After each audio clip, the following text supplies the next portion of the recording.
मानाचा मुजरा. राजे, तुम्ही पुन्हा जन्माला या. आज महाराष्ट्रातील सह्याद्रीचा कण निकण, गड कोटावरील बुरुज निबुरुज तुमच्या शिवस्पर्शाला आसुसलाय. मनुष्य प्राण्यातील वासनाधीन गिधाड ज्या ज्या वेळी या मातीवर कोवळ्या कळ्यांवर टोच मारतील, त्यावेळी मला आठवतो तो 17 वर्षांचा शिवबा. मासाहेबांच्या साक्षीने तुम्ही केलेला पहिला न्याय, राजाचा वतनदार पाटील याने केलेली बदफेली आणि तुमचा झालेला संतापाचा उद्रेक. रुद्र अवतार म्हणजे काय हे जनतेने आणि त्या माऊलीने त्यावेळी बघितले. मुसक्या त्या हरामखोराचा आणि तत्काळ दरबारात हजर करा.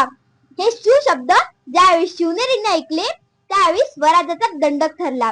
परस्त्री माते समान हे ब्रीजवाक्य मराठी मानाचा हुंकार ठरला. रांजाचा पाटलाचा निकाल लागला. उजवा हात आणि डावा पाय कलम करा त्या हरामजाद्याचा.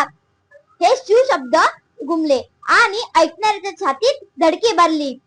राजे, आज तुमची भवानी तलवार आणि तुमचा तो शिरस्ता याची महाराष्ट्राला नव्हे तर देशाला नितांत गरज आहे.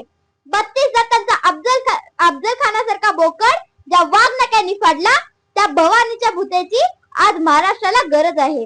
राजे, तुम्ही पुन्हा जन्माला या स्वराज्याच्या रक्षणासाठी. सूर्य हॉस्पिटलची सेवा तत्परतेची, आता उपलब्ध सुविधा कॅशलेसची.